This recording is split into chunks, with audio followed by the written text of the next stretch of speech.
Hello, hello everyone.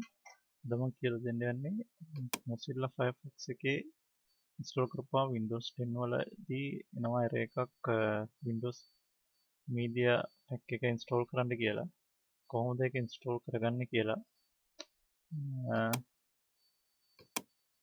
සාමාන්‍ය YouTube හරි video එකක් play වෙන්නේ නැහැ. එතකොට මේ pop-up window එකක් එනවා මේ media pack එක add කරගන්න කියලා.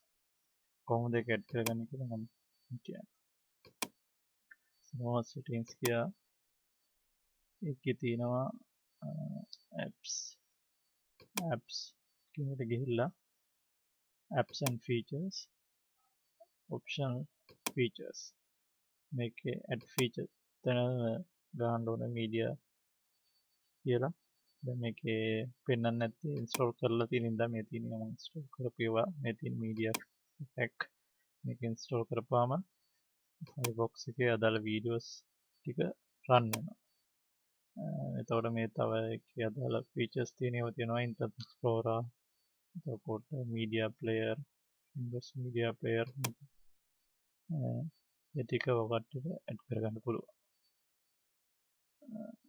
බොහොම ස්තුතියි.